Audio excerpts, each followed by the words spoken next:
To unpack the real issues affecting the Tasman nations, this is Trans Tasman Talk. Jointly produced by the Unshackled.net and rightminds.nz. Now here's Tim Willems in Australia and Dieuwe in New Zealand. Hello and welcome to Trans Tasman Talk for another week. It is Tuesday the 15th of October 2019 and it's 7 p.m. here in Melbourne. And it is 9 p.m. here in Auckland. And we are live on the Unshackled's YouTube channel, which, because it has over 7,000 subscribers, you can send through super chats throughout the evening to support the Unshackled. And Dieuwe, you're live on your channel as well. Yes, I am, and we're not quite at the level of subscribers to have super chats yet, but I will be monitoring the chat, and please do subscribe if you are watching. And we should also be broadcasting on the bfd.co.nz at some point this evening, so I'll be keeping an eye on that. Now, New Zealand, it was robbed of the Nobel Peace Prize. Has the media been saying, how dare they? It was a kind of a womp, womp, womp moment. And the media had to be a little bit quiet, of course, because the guy who won the Nobel Prize, of course, was the Ethiopian Prime Minister, who I think deserved it a whole lot more than either Jacinda or Greta. And because he's African, they've got to be a little bit more careful there. But there was one radio host in New Zealand on Newstalk ZB, Andrew Dickens, who pointed out the whole Peace Prize for Jacinda Ardern was basically fake news because the nominations close in February. And a lot of what people were saying Jacinda should have been nominated for had not happened yet at the time that Jacinda was nominated for this Peace Prize. But the processes and procedures don't matter. It's how people feel. That should be how this award is decided now. Yes, I did mention in a previous show that winning the Peace Prize is not necessarily a good thing because the Peace Prize has had a number of, I would say, unworthy recipients recently. But I think they're trying to get the quality of the prize back up, and it's no longer just about virtue signaling that you intend to bring peace to the world, but you actually need to be somebody who's done something to get the prize. It seems that the Nobel Laureate Committee, because they once in 2012, they gave the Peace Prize to the European Union, which has managed to basically destabilize the whole European continent by pressuring all the nations to accept all of these asylum seekers coming in from North Africa and the Middle East. And of course, the most famous was Barack Obama in 2008, just that he'd won it and he hadn't even taken office yet. Yes, and both of those, in hindsight, have been terrible. Because Obama ended up being the number one drone, remote executions via drone in terms of, the number of deaths of any president, and also, possibly, definitely throughout the whole world, definitely nobody wins the prize for killing people via remote drones, drone strikes. And the European Union has, is almost falling apart now. Obviously, hopefully Brexit goes through this month. But those are, in hindsight, not the wisest of recipients.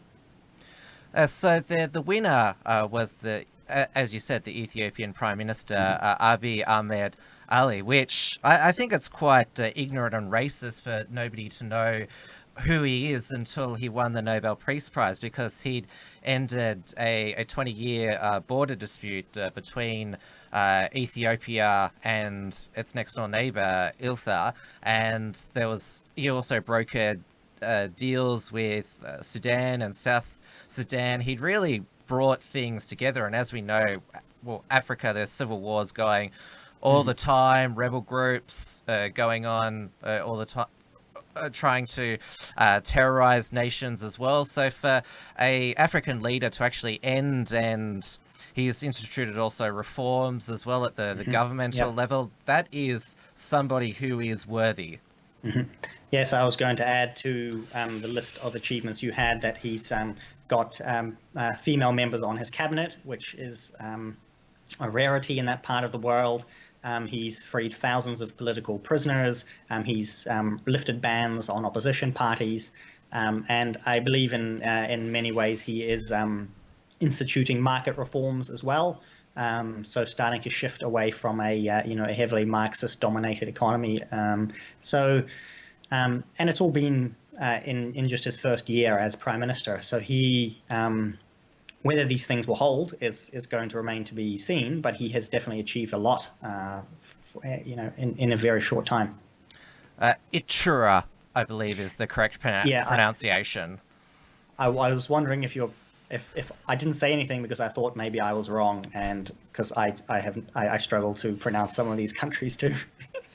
Well, I know my geography pretty well, which shows that even us, we did not know that there was this border dispute. We all know Ethiopia because, well, that was, if going back to 1985, the Live Aid concert, that was about the famine in Ethiopia, which of course all that money raised, it didn't really go to helping the starving people there. It all got siphoned off to various different groups, which showed us the first instances of Poverty Inc. And people don't know that it was not just a famine because as the Do They Know It's Christmas song said, nothing ever grows. It's because there was a communist government in place and wars going on all around. Famines don't just happen because there's no crops. No, that's right. And a lot of the food shortages that we see in a lot of places in Africa are not really due to a lack of food. Europe dumps huge amounts of food into Africa every single year, and the problem is getting it to the people who are starving, and that's a logistics problem that the local dictators and warlords get in the way of.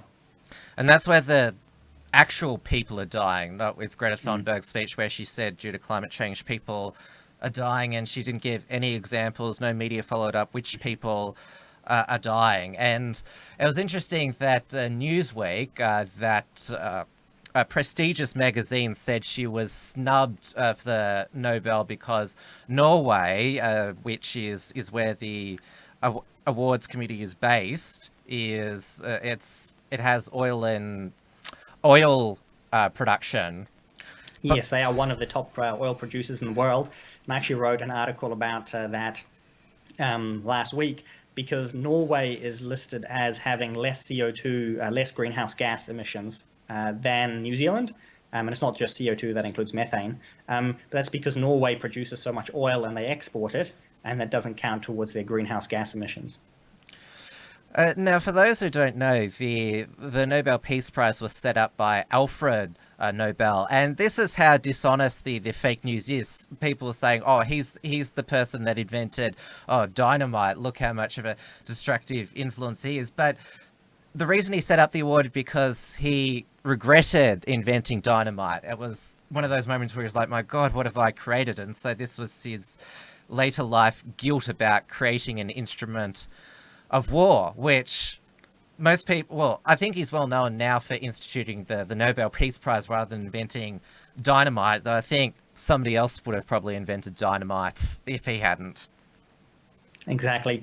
And dynamite has also done, amazing things in terms of opening up a lot of New Zealand as well, in terms of, blasting tunnels and building railways and so on. So everything has an application in war and peacetime usually, and it's not the invention that's the problem, but the way that people apply it. And it can also be used in mining as well. Yes, you do a lot of that in Australia, don't you? Yes, but of course that's all bad now. Building railways, constructing, getting minerals out of the ground, that's all bad. And so, well, Greta, she shouldn't accept an award from a man who invented dynamite. Mm-hmm. Yes. Well, maybe we can spin it that she was offered it in secret and had to decline it because, she didn't want to be associated with it. Just like she said the UN summit was also a failure because well, she said, "How dare you?" to them, which was a rebuke. And then while she was traveling later on, she said the whole thing was a waste of time. Basically, I don't have the exact quote from Greta in front of me, but it was along those lines as it being a total failure. Well, we haven't heard much from her lately, which it seems her 15 minutes of fame is up. But we've seen. Yeah, the 15 minutes of fame of the protesters, on the other hand, is not up. And I believe you've had a continual Extinction Rebellion week going on in Australia. And so would you like to fill us in on that? Yes, so they originated in Brisbane, these Extinction Rebellion protesters, because, well, all these climate activists, they were upset that Queensland delivered the LMP the federal election back in May, because Queenslanders, they wanted the Adani coal mine built in central Queensland, because obviously it'd bring lots of jobs, state royalties to the government. Everybody would win, and it was Queensland basically single-handedly that kept Prime Minister Scott Morrison in the job. And so they've been in a tantrum, these Extinction Rebellion climate protesters. They've been joined by Marxist groups such as Socialist Alternative. So they'd already been disrupting peak hour traffic, supergluing themselves to pavements. Well, they've gotten more elaborate this week. They've suspended themselves from the top of bridges and down in near to the water, and they've also invented locking devices, so it takes emergency services hours and hours to set them free. And so the Queensland Labor Premier, Anastasia Palaszczuk, she'd announced before Rebellion Week that she was going to pass laws to introduce tougher penalties on these Extinction Rebellion. We shouldn't call them protesters, disruptors. That's a bit of a term, because protest implies that it's peaceful. So she's making these locking devices illegal, where you can get large fines and also go to jail. Because what's been happening is they get some pithy fine and no conviction, and then they're out the next day to continue to block traffic again. The poster boy for Extinction Rebellion in Queensland is Eric Serge Herbert, this 20-year-old university dropout, unemployed. He couch surfs on his friends in Brisbane, and his parents lives some of the time with his parents in their mansion on the Sunshine Coast, and he's one of triplets. He's two twin sisters. They're international models who have a large Instagram following and, of course, travel the world, chewing up all the CO2. It reminds me a little bit of a similar story I read from Australia, where it was a vegan protester who protested farms, except for his own family farm. Well, during Rebellion Week, there was actually quite a few Extinction Rebellion protesters who were spotted having lunch at McDonald's. Yes, that's the bizarre one there, but nothing says woke capitalism like protesting climate change and then eating at McDonald's. I think that's the perfect symbol of the times. And the diesel generators they've been using to power their sound systems, and up in the northern hemisphere, their heating devices, trying to hide them behind wooden pallets.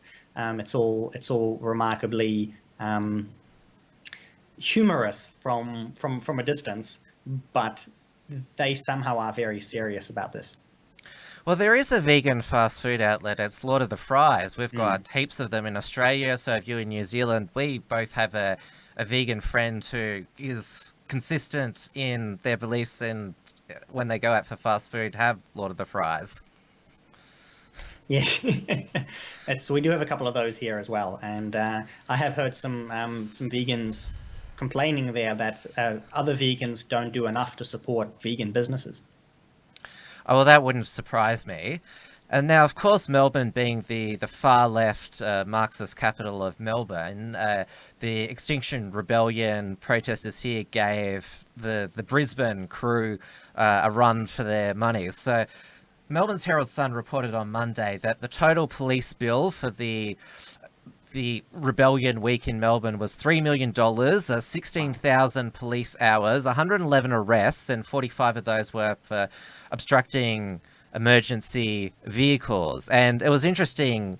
One of the local Patriot activists here, Neil Erickson, he went down to the protest disruption on Thursday morning, and he was quickly removed by police for breaching the peace, even though it's a legal protest. His public presence is likely a breach of the peace. Yes, that's how it's always used, this breach of the peace. If you trigger some people in public, that's a breach of the peace. I saw a story today from Auckland. The New Zealanders in watching will know the name Adam Holland, and he claimed that he was issued with a public disruption notice yesterday, I suppose, because he said that Donald Trump was a great president out in public, and it caused a woman to have a panic attack and spill coffee over herself. That's equally absurd. There may be more to that story, but I just it's similar enough for me to mention it here. Now, the first step that these Extinction Rebellion protesters have demanded governments do is to declare a climate emergency, which even the virtue signaller in chief, Jacinda Ardern, she said that that's symbolism and won't work. And it's because her government is having a little bit of trouble getting all the action over the line. But there have been other world leaders too. I follow the Dutch news a little bit, as that's where my origin is from. And the Dutch Prime Minister has actually said the same thing of, let's not declare an emergency, let's actually get things done. And that's the line that Jacinda has been trying to take. And we will see where that gets her. Well, we had in our federal parliament this week the Labor opposition, led by their Shadow Minister for Energy and Climate Change, Mark Butler, proposed that the Australian Parliament declare a climate emergency. The government used its numbers to defeat the motion, but Labor, they've still learnt nothing from their federal election loss. They're having a review. It's now October now, so it's basically 6 months after the federal election, and they still don't know, or they're wanting other people to decide for them why they lost the election, what went wrong. We had the former Labor leader, Bill Shorten, who lost 2 federal elections because he claims that it was a draw in 2016. He lost that election and, of course, lost 2019. He said he's going to be in public life for another 20 years. So you can't get rid of these people. Well, he says, I don't want to go into the corporate world. I want to serve the public. Ah, yes. It's one that we have here in New Zealand with the Labor politicians. They all come like out of union jobs or whatever, and then they don't get real work, and they try and stay in politics forever. And then the National Party seems to be known for more of having a corporate bend, where they try and get business people out of the business world into the party, which is actually an ongoing news item in New Zealand at the moment. There's a local electorate near me called Botany, and there's the former Air New Zealand CEO who's put his name forward for the National Party in that seat. And it's the one seat in the country held by an independent at the moment. He was expelled from the National Party for suggesting that the illegal donations were being made from Communist Party connected, Chinese Communist Party connected businessmen. And he had a falling out, including a number of affairs and so on. This was a sort of the sex scandal from a year ago. And that all came together, and he's running for that seat. And there's going to be a little bit of an interesting, I think the National Party will have an interesting primary season in that seat. He's not a real independent then. He still won it under the National Party banner, but it sounds like he told too much truth, and so the dirt file was released. Yeah, that's possibly what happened. It's a very dirty political situation there, and I'm very much looking forward to seeing how it gets resolved next year. Even though we had the Extinction Rebellion protests this past week, which have had the effect of basically pissing off the public and made them less likely to support climate action, it was noted this week there's now our federal parliament has all these parliamentary friendship groups. There's all these obscure ones. For example, there's Parliamentary Friends of the ABC, our national broadcaster. But there's now Parliamentary Friends of Climate Action, and it's been noted that there's a number of coalition backbenchers who've joined this. Tim Wilson, Dave Sharma, Jason Falinski, Katie Allen, Angie Bell, and Trent Zimmerman. They all have electorates which are in the inner city, which in a few election cycles could come under threat from Labor and the Greens. So that's raised a lot of eyebrows. And Rowan Dean, one of the presenters of Sky News Outsiders program, which is sort of the edgy right-wing show on a Sunday morning, did a monologue where he said, how dare they join this group? Very good. Yeah, our national party on the whole is on board with the on the sort of the climate change zero carbon bandwagon, especially the inner city ones. But there is a little bit of noise coming from the wings. Judith Collins, who is known as a potential challenger to Simon Bridges, she's been voicing a lot of opposition to the zero carbon bill. Even though the National Party's official position currently is that they support it, unless that's changed in the last couple of hours. And a few of the rural MPs have had to speak out a bit against the climate change and global warming. But on the whole, the discussion is incredibly subdued in Parliament, and it would be great to have someone shake that up a little bit. But yeah, if we get a bit more prominence out of Judith Collins in the National Party, we could see a little bit of a challenge to the climate change consensus or the political consensus. So you do have a few maverick MPs in the New Zealand There are mavericks, yes, yeah. And a few, and sometimes the mavericks are more, blundering around. Shane Jones gets a mention on the show almost every time. He's New Zealand First MP, and after last week's indiscretion, which I need to remember exactly what it was. He threatened revenge against forestry workers who wouldn't vote for him. So he was sent on holiday. And he went to Vietnam, and he was pictured firing an AR-15 at a shooting range, which he voted to ban. And so he's been pulled in on that again to be told off to not be, bringing the coalition into disrepute. Holiday.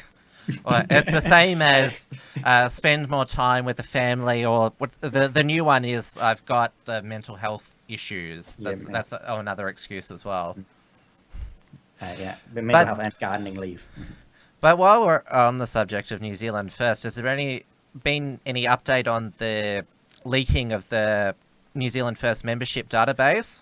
No, actually, I was very surprised to not have seen any prominent stories on that in the past week. There are some rumors of possible court action and so on, which is why I suspect there hasn't been that much noise, because it's shaping up for a legal fight, which will likely be less public. But I think this is a good switch into the local election results that we had here in New Zealand last week, because on the topic of scandals, another scandal we had was the Labor MP in Christchurch, councillor in Christchurch, who had certain indiscretions with young members of the LGBT community. Yes. He was actually voted out of office. Did they have a Christchurch election there as well? Yeah, so all of the local wards, all of the local councils throughout the country had local elections. It wasn't just Auckland. The in Christchurch, the two changes that I'm aware of anyway were that that councillor is gone, and actually they've got a more conservative person on one of the local boards now, because one of the imams of the Al Noor Mosque ran for the local board, and he was actually elected. So they've gotten rid of the the dodgy, gay, weird guy, and he's been replaced. Well, not been replaced, but at a lower level, we have some upcoming conservative Muslims coming to bring a bit more of a right-wing shift onto the council, perhaps. So that's a good development for you. I don't really know at this point. The guy himself seems like a nice guy, and we'll see how this further develops. I haven't actually seen. I haven't had the chance to go through all of the results because and this is news for some of the Australian audience, perhaps. The only parties that really contend the local elections are the Labor Party and the Greens a little bit. So almost everyone who runs as an independent or on a very local ticket. So it's incredibly hard to know who's a right-wing candidate and who's a left-wing candidate unless you have a lot of inside knowledge. The Wellington Council was mostly Labor, and they have been a lot of them have been replaced. So the Labor mayor was defeated. And when Jacinda was asked about this, she said, no, Justin Lester wasn't a Labor Party candidate. He ran as an independent. So he basically got disowned by his prime minister. She had to later make an apology and correct herself that he did indeed run as a Labor candidate. But the one who replaced him is not necessarily a right-wing candidate, just somebody who's slightly left-wing. And a lot of the councillors who are being replaced was largely due to dissatisfaction with the way public transport and private transport was being handled. So they were blocking all of the roading projects, all of the tunnel projects, and so the entire council was basically thrown out and replaced. And we had one Green Party mayor elected somewhere in the country. I can't for the life of me remember where. And in the Auckland Council, we had very few changes. I saw one left-wing candidate lost, and a couple of the more right-leaning candidates lost in other places. So it's really hard to tell what the overall shift was. And the turnout was down in Auckland, especially at 35%. Nationwide, It was 44%. And that will be shocking to the Australians with their compulsory voting. And in my local ward, we have a one-party state, so you can only choose between the Labor candidates or the Communist candidates. They had 22% turnout.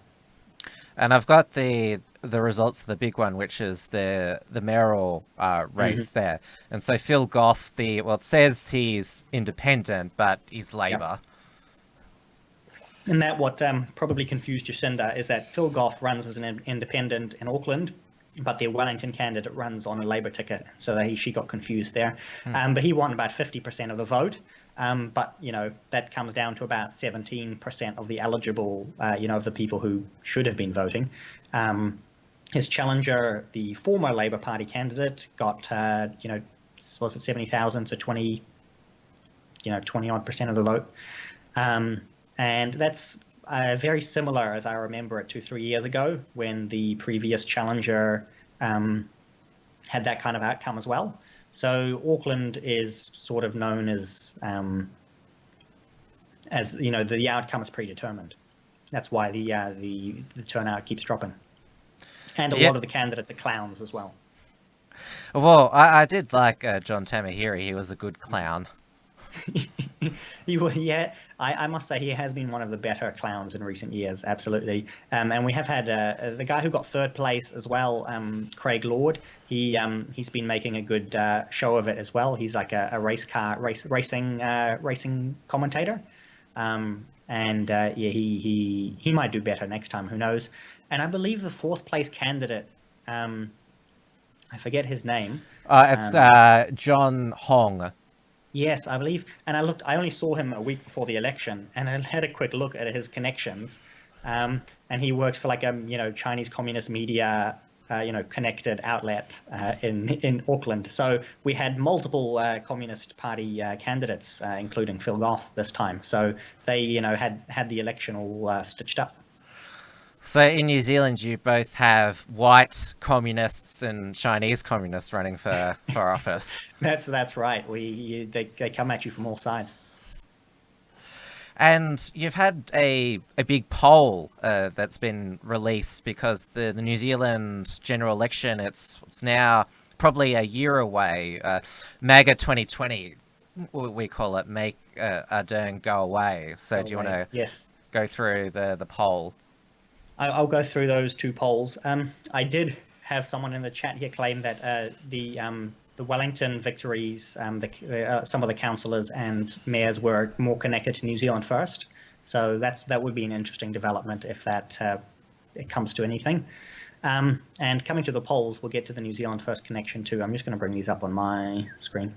I should have maybe sent you some of this, but there's two different polls, and the first of these basically predicted what we have seen since the election, which is a Labour Green government. But the second one would see a National Act government instead, and that's the first poll since the election that really has pointed to a change in government being on the cards. There was big news about Jacinda's popularity dropping about 10 points. So she went from, I'm going to give you the right numbers. She went from a high of about 51, 49 to now sitting at about 38. So that's a decent drop since June. But it does put her back to where she was, before March 15. So a lot of this is, the stardust, the fairy dust, the magical Jacinda vibe is disappearing.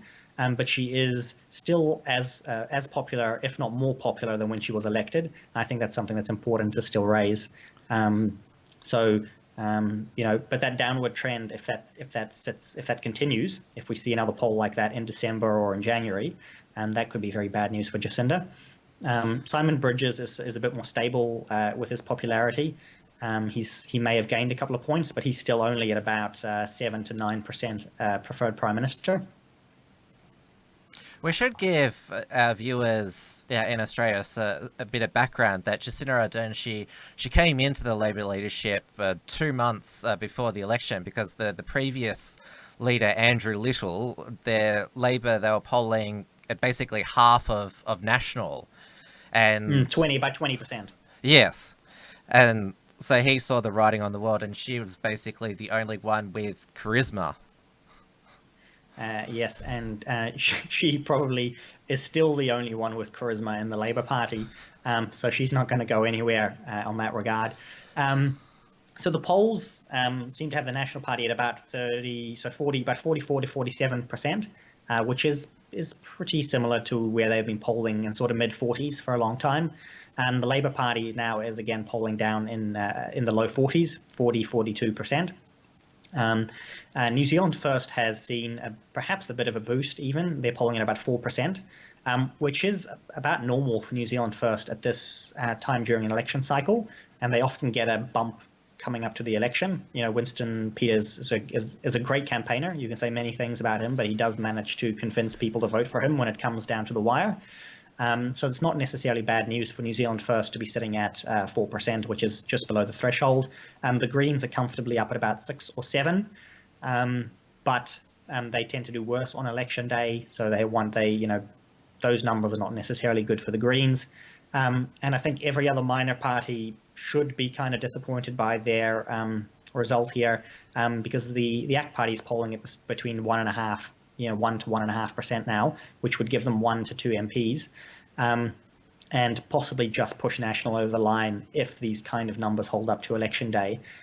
But with all of the press they've been getting, all of the media, all of the work that they've been doing out there in public, David Seymour's tours, I think that this is not looking good for them necessarily. Even the New Conservative Party has been completely excluded from the polls, even though behind the scenes it's been said they're, again, similarly stable at 1%. The Opportunities Party is another minor party that was founded last election. They're sort of like a radical centrist, left-wing nationalist. I interviewed their deputy leader at the time. His name escapes me. He may be the leader. Was it Jeff Simmons? Yes. I got an email. He's the leader now. Oh, he's the leader now, yes. It was founded by one of your eccentric... Is he millionaire or billionaire? I think millionaire, but he may be very insulted if I get that wrong. Yeah, what's his name? Gareth Morgan. Yeah. Mm-hmm.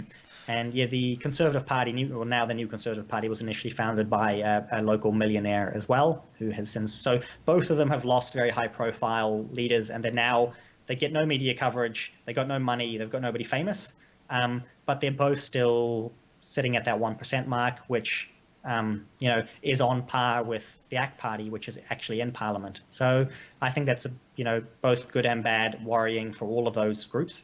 And the race-based Maori Party is also polling at 1%. And they try and win one of the race-based seats rather than get the popular vote. But yeah, similarly, you've got a lot of these small groups polling in at that 1% mark, which is nowhere near enough to really make a big difference. ACT, they always get into Parliament because National have gifted them a seat over the years, which is Epsom, which is in the wealthy area of Auckland. I know that Bill English, after the last election, suggested that we're not going to continue that arrangement, but with the polls the way they are, you would think that Simon Bridges would. But the ACT Party, they'd been polling at 0.5% basically since the election, but ever since the Christchurch massacre, David Seymour has been the lone voice for freedom, standing up for free speech for gun owners, and because he's gone back to that libertarian freedom message, it's basically bumped up ACT another 1%. Yeah, that it has. The struggle that people have is I suppose the branding. The ACT Party is a very damaged brand, and they're very socially liberal, very they call the libertarians, sort of the SJW libertarians, are very much attracted to the ACT Party, and so you need to have a really socially left-leaning stance. You need to be really much in favour of euthanasia and abortion, but not really into weed that much, and so you've got that. These big issues that social conservatives would have to cross, who are really into the freedom of speech and firearms, and that's where the new Conservative Party does strongly as well, which is why I think you're seeing them poll similarly. But it's interesting that there's not enough clout behind either of the brands to really pull in any more of that in the big polls. And I think that's something they're really going to have to look at over the next year. We'll see if they manage to pull back through anything. Anything big. Otherwise, we're basically looking at having very possibly the National Party govern alone, or they'd have to replace their leadership and make a deal with Winston Peters, or we're going to have Labour and the Greens. Those are kind of the only options that the current line of polling gives us, and the current polling trends only give us that kind of an image as well. Now, I've just noticed I'm not sure if he's in your live chat. I'll just bring it up again. But we have I've identified this commenter as the medicine man. I'm not sure if you remember him in both our comments. I do remember. Yes. His YouTube account, imagine my shock, has just been nuked. It comes up, it says, "This video has been removed for violating YouTube's policy on hate speech." So I remember being surprised that his channel was still up after the last show, but they've got him now. They did. They must be listening. Yes. They must be listening to us. Medicine Man, I think a few more people heard your message, and so... Uh-oh. Now, yeah. Oh, you go. Yes, no. So I was just looking at the next thing, and we're going to go back to Australia for our next item, I believe. Yes, because I'm not sure if I talked about it last week, but I published on the Unshackled Thursday evening a terms at anti-Globo ScoMo, because Scott Morrison made a speech to the Lowy Institute, which is one of our foreign policy think tanks, basically saying that national, sovereign, democratically elected governments are the best to make decisions for the people, decrying what he called negative globalism. And I also referenced the fact that the left have become increasingly desperate in their attacks on Scott Morrison. They dug up a photo that he had with his family, taken with Prince Harry and Meghan Markle. It was a few days before the election, where Jenny Morrison his wife, it looks like she's making the OK hand symbol on her daughter's arm, and so there was a few people on Twitter demanding an answer from the PMO. Thankfully, there was no mainstream media outlet who was silly enough to write a story on it. They were all sort of suggesting, oh, is it because Meghan Markle, she's half African American, that Jenny Morrison I don't know why Jenny Morrison was making that, but had a hand like that, but I'm sure that it was unintentional. But the Liberal Party, it was posted on the Liberal Party's official Twitter account, and to their credit, they didn't take it down. So that was a BS scandal. They've also been after Scott Morrison over his friendship with Hillsong pastor Brian Houston. He still won't answer the question of whether he wanted him invited to the White House state dinner, because a leak from the White House suggested his invitation was vetoed, and Scott Morrison he's refused to answer the question. Basically, this is controversial because Brian Houston's father, before he died, he was the founder of the Hillsong Church. Frank Houston, he had allegations of child sexual abuse levied against him, and the Royal Commission into Institutional Sexual Abuse said that Brian Houston didn't report it to the police quick enough, but there was a whole bunch of other people in Hillsong Church who didn't do that as well, and it was his father as well. I mean, he's the son. It's sort of, he's in a bit of a difficult position, and then he shouldn't be. Yeah. So that, he shouldn't be holding the son responsible for any possible sins of his father. But the left seems to not have any sort of statute of limitations in terms of how far back they like to go to write people off. And they've also attacked one of Scott Morrison's old family friends, because he has a Twitter account, Burn Spy 34, I think it is, which tweets about the QAnon conspiracy theory. I'm not sure what you know of that. The QAnon. I have heard of QAnon, but I haven't really followed it very closely at all. Yes, so it alleges that Donald Trump, he is engaged in a battle against the deep state, but deep state is involved in global... see hidden codes and things inside of things that are going on, right? Trump's battle. Yeah, and they also run the deep state a global pedophile ring. Well, I think with Epstein and the fact that after his suicide, we haven't heard anything since, and here's Madame Ghislaine Maxwell. She's still a free woman, jet-setting around. You can't blame people for thinking that as well. But it was The Guardian that attacked him over that. And now the latest thing that they're attacking Scott Morrison for is he drank a beer at the rugby league in Fiji. Let's have a look at this damaging photo. He isn't just like, he's not just having a sip of it. He's basically, I've just got a water here. He's not like taking a sip like this. He's really going for it. Yeah, he's like back throwing it back like that, and you sort of wonder at the end, you know how when people down it like that, they squeeze the can? Yeah. So this was at the ANZ National Stadium in Fiji. He was actually sitting next to the Fijian Prime Minister, Frank Bainimarama, who the Australian lefties they've been quite sympathetic to this Prime Minister who came to power through a military coup, because he decried Scott Morrison for not doing enough about climate change in the Pacific Islands. So it's funny they're taking the side of, he's been allegedly been democratically elected now, Frank Bainimarama, but they think that he's the good guy there, and Scott Morrison's just being an Aussie slob in Fiji drinking a beer. You got to relax when you go to Fiji. That's the only way. And the allegedly democratically elected line there, I think that's perfect for Fiji. Whenever we get any criticism from Fiji, of course, the response is always that. who are they to talk?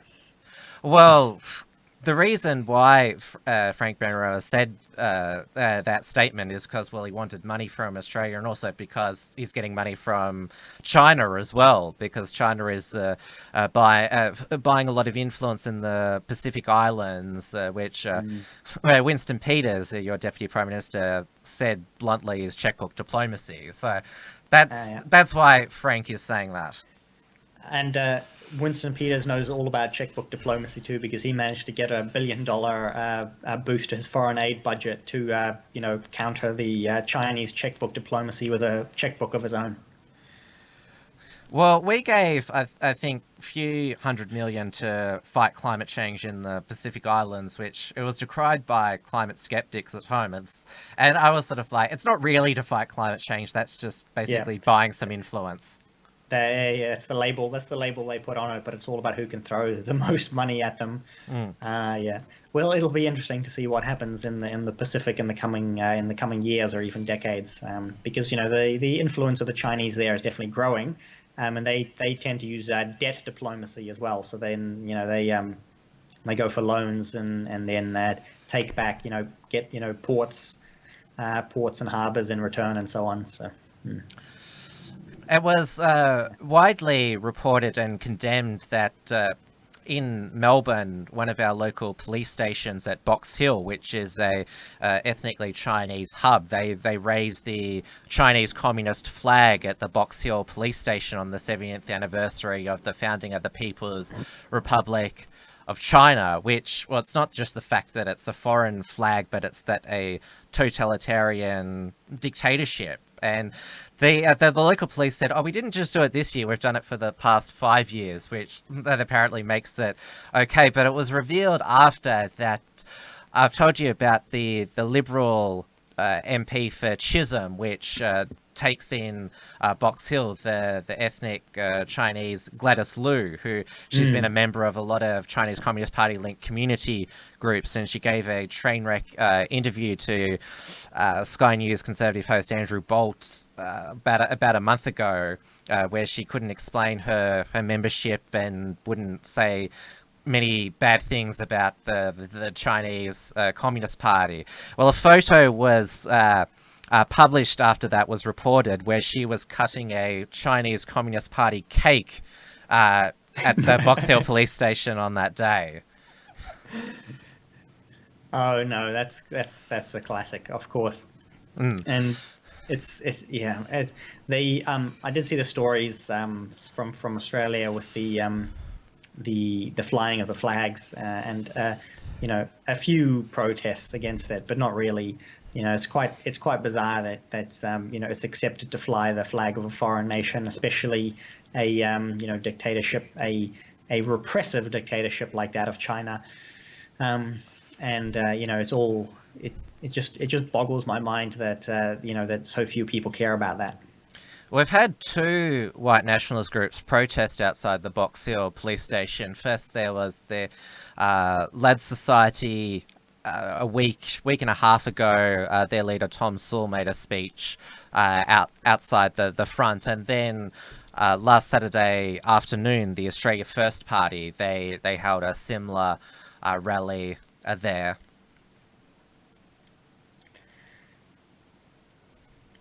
Oh, sorry. Go for it. But the recent one at Box Hill on Saturday, that only had about half a dozen people there. But the big demonstration in Melbourne was the annual March for the Babies in Melbourne, which it's held as close to the passing of the Victorian Abortion Law Reform Act 2008, which was the first abortion decriminalisation bill to be passed in Australia, which legalised abortion until birth, took away doctors' conscientious objective right. It was the 10th anniversary of the march, because the first one happened in 2009 to commemorate the passing of the bill. It's to commemorate and remember all the babies that have been killed since that law has been passed, and it's led every year by Liberal MLC Bernie Finn, who's probably Australia's most prominent pro-life politician. So he leads the march every year. He's the MC. And of course, there was a counter protest. It was attended by members of the Victorian Socialist Alternative, the Reason Party. There was also the Yelling at Racist Dogs. It's interesting that they didn't go to Box Hill, where there was actual white nationalists there. They chose to yell at women, families, and children. Though they did change their name for the day, Yelling at Religious Dogma. Though their tough-talking leader, Tom Tanuki, wasn't there. He hasn't made a public appearance after he and his girlfriend had an encounter with a patriot in their local area, which didn't end well. So he's just been basically a Facebook activist since then. But keyboard warrior. Yeah, so Victoria Police kept them all at bay, and there were also private security there. The men in black, as I called them, they made sure that all the marchers were safe. Oh, there was also an appearance by Melbourne's most prominent Marxist, Ros Ward. She was the designer of the Safe Schools LGBT program. She eventually got fired from La Trobe University, and to my knowledge, she's now a student at the RMIT, running for student elections there. It was funny, she said that it was fascists at the march who support genocide, and it's sort of like, we're marching against a genocide of the unborn. What on earth are you talking about? And what did you have a higher turnout, year on year at the March for Babies as well?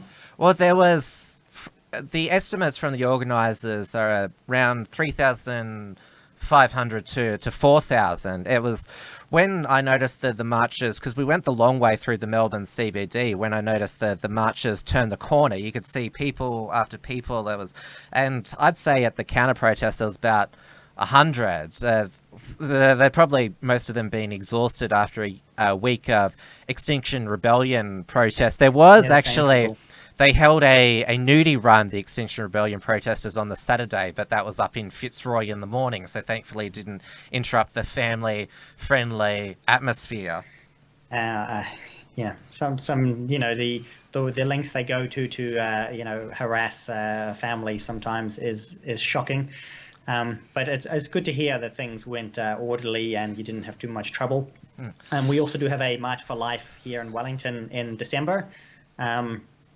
7th of December, I believe, in Wellington. So, people who are able to make it down there should definitely make sure you book some flights and accommodation and so on. And I think we're going to have a massive turnout, at our own March for Life in New Zealand, because with the abortion bill before Parliament at the moment as well, I think we're going to see, some huge growth in the pro-life movement here in New Zealand, and in the abolition movements as well. And it's just heartbreaking really to see the lengths that the progressive culturally Marxist left will go through to extend abortion to increase the total genocide that's going on against babies, and a massive obsession with that, and it's quite disturbing. Because it's still, the submissions have closed now, so what's the next step for abortion, New Zealand's Abortion Law Reform Act, which is basically modelled on Victoria? So they're listening to oral submissions at the moment. So they were in Wellington today. Over the past week, they've been to Christchurch and to Auckland, but they've rejected over 90%, I believe, or perhaps just close to that, of the people who wanted to speak to the committee.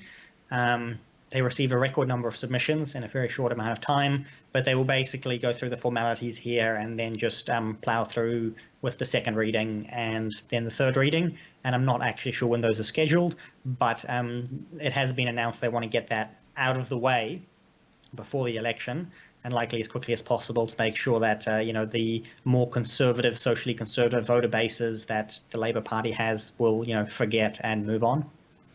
That's what they tried in New South Wales with their abortion decriminalisation bills. No, less than, or basically 6 months after the state election, where abortion wasn't mentioned once. They tried to ram it through, but it didn't turn out the way that they intended, with a pro-life movement being born overnight, and successful amendments were able to be made to better protect the unborn. There was also a March for Life in Brisbane on the same day, because the Queensland Labor government up there, they passed a similar Victorian inspired abortion law reform act. And also on top of these, there's also exclusion zones around abortion clinics now, 150 metres, which means you can't have sidewalk counsellors there to offer the alternative view to women going into the clinic, that you don't have to have an abortion, there's a better way.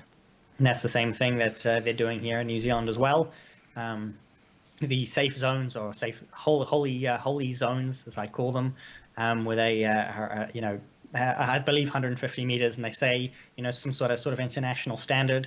Perhaps there are some United Nations declaration on the number of meters, exclusion zones they need to have around abortion clinics, because that seems to be the standard that they're passing all over the place. And it will be interesting to see if those come into play and how they're enforced in New Zealand. And definitely would be interested in testing the testing the seriousness, how the length that they go to protect those. Will be interesting to test the edges of that.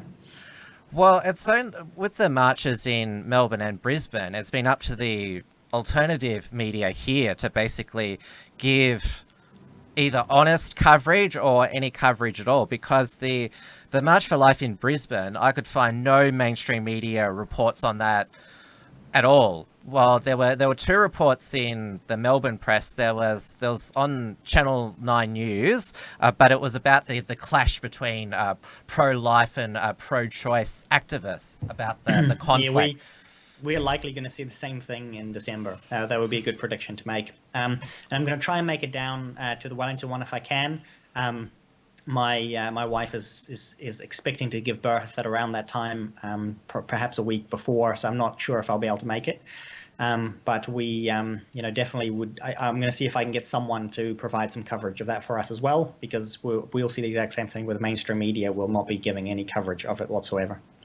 We did see a story appear in our Herald Sun last night about far-right extremists at the march. It mentioned people like Avi Yemeni, the Proud Boys, Dieuwe Beltran, even mother of 13, Kathy Clubb. She was mentioned as part of these far-right extremists. One of the nicest ladies and loving mothers I've ever met. I'm slightly disappointed that you didn't make the list of far-right extremists, Tim. No, it wasn't mentioned, even though we at the Unshackled on my Wilmsfront program provided extensive coverage of the march. I did a report on the Saturday night. My Wilmsfront on Sunday night was dedicated to the march, where I played my interviews and highlights, and I'm slowly uploading all of those to the Unshackled main channel, where we're broadcasting from now. So we've got plenty of coverage from the march. I've started posting it on the Unshackled main channel today, so make sure that after you finish watching this, you check that out, and I'll slowly get it all out throughout the week. Awesome, good work, Tim. And unless you've got any other items, I don't know if people have heard my voice sound a little different today, but I've been a little bit sick and losing my voice slightly at the moment. So I'm keen to say good night. Thank you all for watching and so on. So please do head on over to the Unshackled, like Tim has said. You can find all of my stuff on rightminds.nz and also on the bfd.co.nz. And we are back here every Tuesday at 9 p.m. Auckland time. And 7 p.m. Melbourne time. Now, I noticed a lot of people in the Unshackled YouTube chat. I'm not sure if anyone was doing it in the Right Minds chat, but they didn't get a notification for when we went live. And so a lot of people were slow in getting onto the stream, and so it sounds to me that it's YouTube tricks again, because it unsubscribes you from it doesn't unsubscribe you from the channel, but the bell to allow notifications. So you have to make sure that the bell is on your subscription. It rings for all content that's published on the Unshackled. So make sure that bell is clicked so you get all notifications. So not only can you be informed when Trans Tasman Talk is live every Tuesday, but also for the rest of the content that I'm uploading for the March for the Babies. So just double check your settings there. And I've seen people in the Right Minds chat complain about the like button not working and things like that. And I have been reading the chat, by the way. I haven't read out very many items from there tonight. But we are trying to get up to 1,000 subscribers to support super chats as well. And somebody did remind me to look into entropy as well, which is on my list to do. Like I said, I've been sick for about half a week, so that's why some of these things have fallen by the wayside. But I have read all of your comments. Thanks to everyone for watching and for all of the comments that you've given. And I'll, of course, be back again tomorrow night for another episode of Wilms Front on the Tim Wilms YouTube channel. That's at 7 p.m. Melbourne time. I'll have, as one of my guests, the Dusty Bogan. He was one of the few media at the Brisbane March for Life. He's uploaded some videos and interviews over on his Dusty Bogan channel, so make sure you check those out, and I'll get a proper report from him tomorrow night, because I wasn't even able to find an estimate of the crowd there. That's how just non-existent the coverage was. So I'm looking forward to actually having a proper, because it deserves just as much attention up there. And of course, make sure that after Wilms Front on Wednesday night, it's Dieuwe Tran's weekly live stream over on her YouTube channel, that alleged far-right YouTube channel. Make sure you check out her vlog from the March for the Babies, and also Maddie's Modern Life from XYZ. He's got a vlog from the March for the Babies as well. So we did plenty of coverage down here in Melbourne. So heaps of countering the fake news that was by Nine and the Herald Sun. So there was certainly a lot of us out there in Melbourne. And of course, Thursday evening, the Uncockables, the Australian Alt Media Super Show, 8:30 p.m. Melbourne time, over on the Uncockables YouTube channel, and of course the unshackled.net. Keep visiting that for all the latest news and commentary, and of course make sure that you support the work of the Unshackled by taking out a membership at the unshackled.net/membership, or donate at the unshackled.net/donate. We also have finally had our Subscribestar account approved, so please go to subscribestar.com/the Unshackled. And of course, Dieuwe, you won't want to leave without telling the audience where they can support Right Minds. Yes, you can go through to rightminds.nz/donate, and all of the details are there. Thank you very much to all of the supporters who make the work that Right Minds does possible, and thank you very much to all of the readers and all of the watchers and everyone who's been participating on the chat tonight. I hope to see you all again next week. Yes, and as I remind everyone at the end of the week, Trans Tasman Talk is available as a podcast on my Wilms Front podcast feed, so Apple, Spotify, TuneIn Radio, and Stitcher. You can catch up on it there, and of course the live replay lives on both the Unshackled and Right Minds channel. I think that's all the reminders that we need to give. Excellent. Good night, everyone. Good night. See you next week. See you next week.